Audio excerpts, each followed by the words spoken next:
If Senor Greasre don't like the way you sing, we'll go back to Juarez, buy a new homestead, and settle down.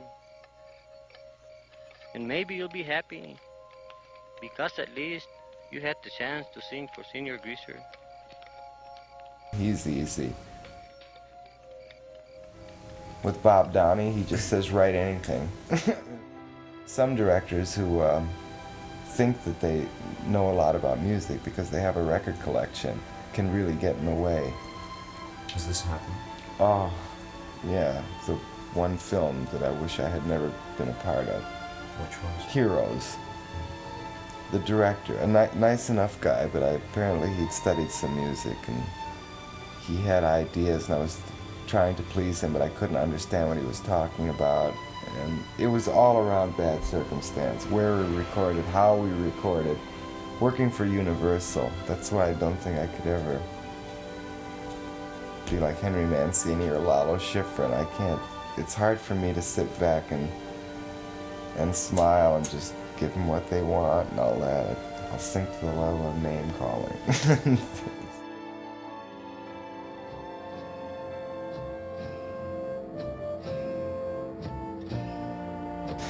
One of the most successful soundtracks was, of course, One Flew Over the Cuckoo's Nest. Again, total freedom. Did you go away? Yeah, I was left alone pretty much. Milos Foreman heard St. Giles Cripplegate. That's why I got the call. I mean, he felt something in that record that he thought the movie could use.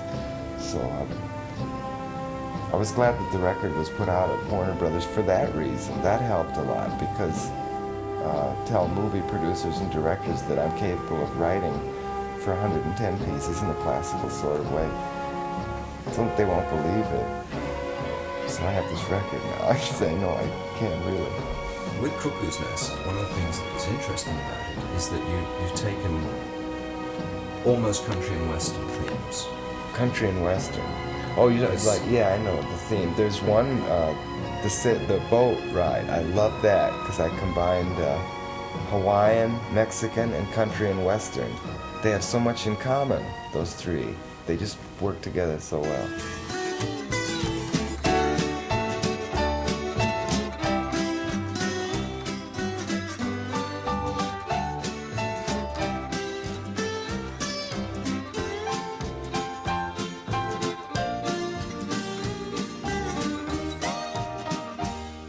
That one I love. How do you find it? Does it just come out? Is it a struggle to bring that out? Sometimes. When it's a struggle, now I've learned to stop. If I'm sitting at the piano, nothing's coming, and it's just being real, it's just a struggle. I've learned to not sit there and try to push it. I don't know where it comes from. I think it comes from another source. You know, I'm real occult in that way. I don't know where it comes from. I worked forever on that, trying to get the right theme for Cuckoo's Nest, and one day sat down at the piano and just it played the whole thing. I don't know how that happens. You hear the parts when you play? Mm-hmm. It's all that? Yeah. And what other instruments did you use on that? Did you use a saw on Cuckoo's Nest for the haunting theme? Was that the first time you'd worked with? First time with a saw, and it was the second time I attempted the crystal glasses and dulcimer and guitar on instead of a bass. Saw and glasses were the most unusual instruments used in Cuckoo's Nest.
did you find saws from or glasses? How did you first hear them and say, I want to use these in popular music? I heard about the glass harmonica years ago, and then Nonsuch put out a couple Bruno Hoffman albums. I began listening to those, and I'm forever in restaurants. I've been doing that, you know, with the wine glass that everybody does, and rub your finger on the wine glass and make a tone. So for Greaser's Palace, with Bob Downey's film, I was living at the ranch near Neil Young, and he had his own studio. So I bought some crystal glasses and figured out a way to make a piece happen. To begin with, I couldn't play them like a glass harmonica. So what I'd have to do is I wrote a simple piece, and then I'd find all the D's, say, in the piece, and write out a part for glass, and use a click track, and write D and rests in the bars, wherever a D wasn't, and just play wherever the D came up with the click track going. Next track would be another note, and so on, till finally at the end there was a piece. Bruno Hoffman, the real glass harmonica player, just plays a piece, like playing a keyboard. Do you find it frustrating that a lot of people don't notice what you've done when it's hidden beneath the images of a movie? No, at first I felt that way. I always thought the music isn't up enough, but that was just at the very beginning.